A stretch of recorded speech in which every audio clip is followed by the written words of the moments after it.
ओम नमः शिवाय। शिवजी सदा सहाय। ओम नमः शिवाय। गुरुजी सदा सहाय। जय गुरुजी। जय श्री कृष्णा। कार्तिक मास अध्याय 18। देवर्षि नारद जी ने कहा, अब रौद्र रूप महाप्रभु शंकर अपने वीर गणों के साथ नंदी पर चढ़ हंसते हुए युद्ध भूमि में आए। तब उनको आया देखकर उनके पराजित गण फिर लौट आए और सिंहनाद करते हुए आयुधों से दैत्यों पर प्रहार करने लगे। भीषण रूपधारी रुद्र को देख दैत्य भागने लगे। तब युद्ध में अपने दैत्यों को पराजित होते देखकर जलंधर हजारों बाण छोड़ता हुआ भगवान शंकर की ओर दौड़ा। उसके शुंभ निशुंभ आदि वीर भी क्रोध से अपने होठों को काटते हुए भगवान शंकर की ओर दौड़े। इतने में भगवान शंकर ने जलंधर के सब बाण को काटते हुए सब बाणों को जालों को काटकर अपने गणों को निर्भय करके अपने अन्य बाणों की आंधी से दैत्यों को पीड़ित कर दिया। खडगोरमा नामक दैत्य को अपने फरसे से मार डाला।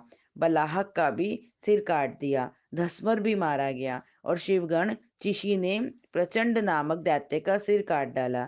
किसी को शिवजी के बैल ने मारा और कई उनके बाणों द्वारा मारे गए। यह देखकर जलंधर अपने शुंभ आदि दैत्यों को धिक्कारने लगा और भयभीतों को धैर्य देने लगा, परंतु किसी प्रकार भी भयग्रस्त दैत्य दोबारा युद्ध भूमि में आने को तैयार ना हुए। दैत्य सेना ने पलायन शुरू कर दिया। तब महाक्रुद्ध जलंधर शिवजी को अपनी ओर ललकारने लगा। साथ ही उसने 70 बाण मारकर शिवजी को दग्ध कर दिया और भी बहुत से बाणों का प्रहार किया। शिवजी उनके बाणों को काटते रहे, यहाँ तक कि उन्होंने जलंधर की ध्वजा, छत्र और धनुष को भी काट दिया। फिर 7 बाण मारकर उसके शरीर में आघात पहुंचाया। धनुष के कट जाने से जलंधर ने एक प्रचंड बाण मारकर उसकी गदा के टुकड़े टुकड़े कर दिए। तब उसने समझा कि मुझसे अधिक बलवान है, अतः उसने गंधर्वी माया उत्पन्न कर दी। अनेक गंधर्व और अप्सराओं के गण उत्पन्न हो गए। वीणा और मृदंग आदि बाजों के साथ नृत्य और गान होने लगा। इससे अपने गणों सहित रुद्र भी मोहित हो गए। उन्होंने युद्ध बंद कर दिया। फिर तो काम मोहित जलंधर बड़ी शीघ्रता से त्रिनेत्र भगवान शंकर का रूप धारण करके वृषभ पर बैठकर पार्वती जी के पास जा पहुंचा। उधर जब पार्वती ने अपने पति को आता देखा तो उसने सखियों का साथ त्याग दिया और आगे आई। पार्वती जी को देखकर कामातुर जलंधर का वीर्य पतन हो गया और उसके पतन से वह जड़ भी हो गया। गौरी ने उसे दानव समझा। तब वह अंतर ध्यान होकर उत्तर की ओर मानस पर चली गई। वहां पार्वती को न देखकर जलंधर फिर शिव जी की ओर लौटा। उधर पार्वती जी ने भगवान विष्णु को बुलाकर दैत्य का वह कृत्य कहा और यह प्रश्न किया कि आप इससे अवगत हैं। भगवान विष्णु ने हाथ जोड़कर और सिर निभाकर उत्तर दिया, आपकी कृपा से मुझे सब कुछ ज्ञात है। हे माता, जो आज्ञा हो पालन करूंगा। जगत माता ने विष्णु जी से कहा, उस दैत्य ने जो मार्ग खोला है उसका अनुसरण उचित है। मैं तुम्हें आज्ञा देती हूँ कि तुम जाकर उसकी स्त्री का पतिव्रत भ्रष्ट करो, वह दैत्य तभी मरेगा। पार्वती जी की यह आज्ञा पाते ही भगवान विष्णु उसको शिरोधार्य का छल करने के लिए जलंधर के नगर की ओर गए। जय श्री कृष्ण। नित्य की कथा। 2 माँ बेटी थी। वह रोजाना नितनेम की कहानी कहा करती थी। उसकी बेटी ने कहा, माँ मैं नितनेम की कहानी कहूंगी। माँ ने कहा, बेटी तेरी कहानी ससुराल में कौन सुनेगा।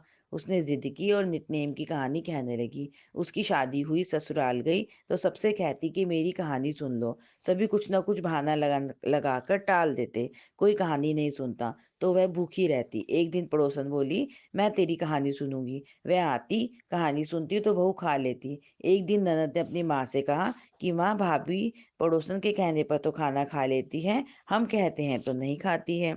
माँ ने कहा, उससे मना कर देना। उसने कहा, अच्छा। लड़की ने पड़ोसन से मना किया तो पड़ोसन ने अपने पति से कहा कि उसकी बेटी मना करती है। पति ने कहा कि उसकी माँ मना करे तो मत जाना। अगले दिन सास ने मना कर दी तो पड़ोसन नहीं आई। बहू की कहानी कोई नहीं सुनता तो वह भूखी रहती। ससुर ने पूछा कि बहू कैसी है तो सास ने कहा कि अच्छी है, कामकाज तो कर लेती है मगर खाती नहीं है। ससुर ने कहा कि बड़े घर की बेटी है, काम करने से थक जाती होगी, इससे काम मत कराया करो। लेकिन वह फिर भी नहीं खाती। धर्मराज का आसन डोल उठा कि इस नगरी में ऐसा कौन है जो भोजन नहीं करता, उसे बुलाओ। स्वर्ग से विमान आया तो सास बोली, मैं चलूं, तो बहू ने कहा, तुम्हें तो बहुत काम था, मेरी कहानी सुनने का समय नहीं था। जिठानी ने कहा तो कहने लगी, तुम्हें तो मालिक का खाना बनाना है। ननद ने कहा तो कहने लगी, तुम्हें तो गुड्डे गुड़ियां खेलने से ही फुर्सत नहीं थी। पड़ोसन बोली कि मैं चलूं, तो बोली कि हाँ चलो, तुमने ही मेरी नितनेम की कहानी सुनी है। वह मालिक के पास गई। मालिक बोला कि तू तो बड़ी भाग्यवान है, जो जीते जी जा रही है, मरकर तो सभी जाते हैं, वह भी गई। इसी तरह पास पड़ोस का सुख दुख सुनते सुनते मिलजुल कर रहना चाहिए। जय श्री कृष्णा। लपसी तपसी की कथा। एक लपसी था, एक तपसी था। तपसी तो भगवान की तपस्या करता। लपसी रोजाना सवा सेर का हलवा बनाकर भगवान को भोग लगाकर थाली हिलाकर जीम लेता। एक दिन दोनों में झगड़ा हो गया। लपसी बोला मैं बड़ा, तपसी बोला मैं बड़ा, क्योंकि मैं भगवान की तपस्या करता हूँ। इतने में नारद जी आए और पूछा कि तुम क्यों लड़ रहे हो। उनकी बात सुनकर नारद जी बोले, तुम्हारा फैसला मैं करूंगा। दूसरे दिन तपसी नहाकर आने लगा तो नारद जी ने 1.25 करोड़ का मुद्रा तपसी के आगे गिरा दिया। उसने आँख खोलकर देखा तो मुंदरा पड़ा है। उसने उठाकर पैर के नीचे दबा लिया और तपस्या करने लगा। उधर लपसी 1.25 सेर का हलवा बनाकर भगवान के भोग लगाकर थाली लाकर जीम लिया।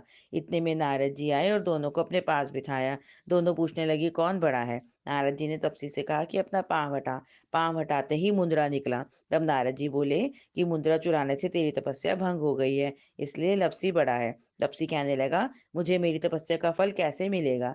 नारद जी बोले, तेरी तपस्या का फल कार्तिक नहाने वाली देगी। सब कहानी कहकर तेरी कहानी नहीं कहेंगी तो कार्तिक का फल तुझे हो जाएगा। धोती देकर अंगोछा नहीं देवे, सीधा देकर दक्षिणा नहीं देवे, दीवा चास कर हाथ ना जोड़े, ब्राह्मण जिमा कर दक्षिणा नहीं देवे तो तेरा पुण्य। कपड़ा दे के बटन ना लगावे, दाहिने हाथ से नाड़ा बांधे तो सबका फल तुम्हें हो जाएगा। इतना कहकर नारद जी चले गए। जय श्री कृष्ण।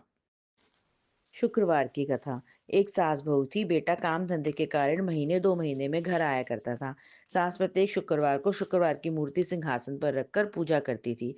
एक दिन सास बोली, बहू मैं तीर्थ करने जाती हूँ, तू मेरे शुक्रवार की पूजा कर लेना। सास चली गई। बहू ने नहा धोकर घर के सारे काम निपटाए और खा पी लिया।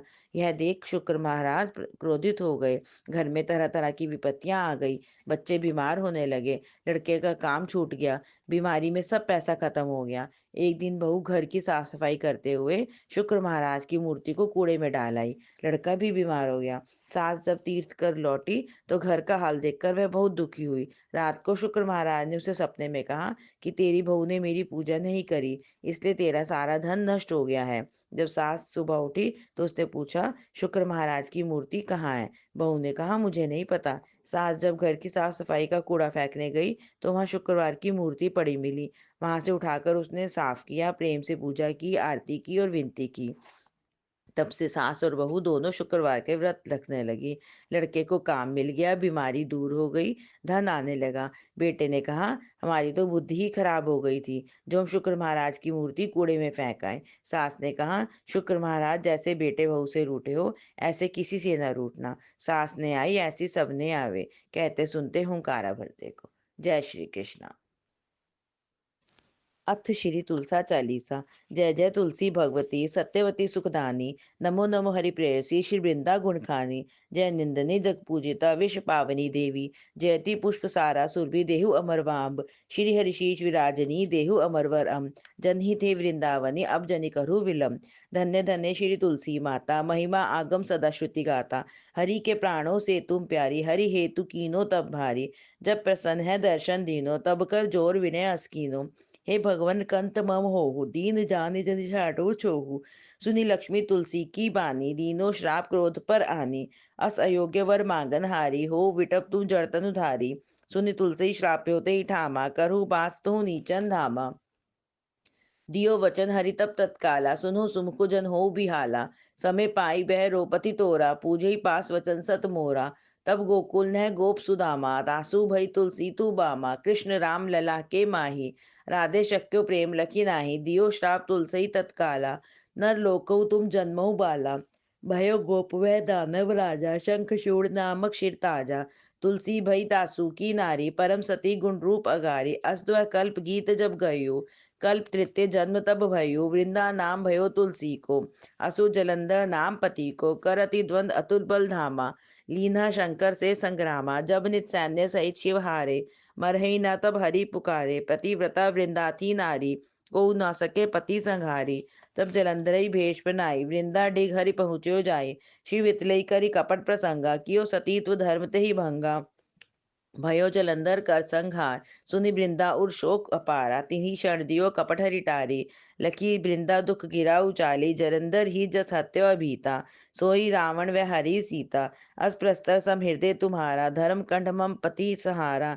यही कारण लही श्राप हमारा। होवे तन पाषाण तुम्हारा। सुन हरि तुरतई वचन उचारे। दियो श्राप तुम बिना विचारे। लखियो ना निज करतूत पति को। चलन चाहो जब पार्वती को। जड़मती तुहु असो जड़ रूपा। जग में तुलसी बिटप अनूपा। धर रूप हम शालिक रामा। नदी गंड की बीच ललामा।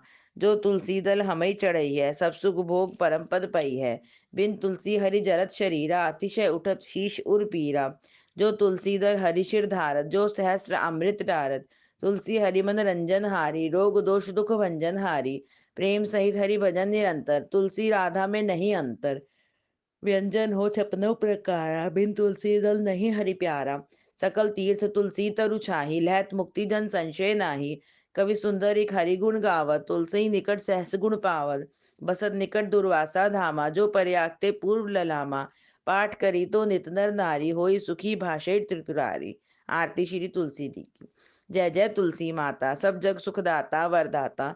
सब योगों के ऊपर सब भोगों के ऊपर रुष्ट रक्षा करके भवत्राता।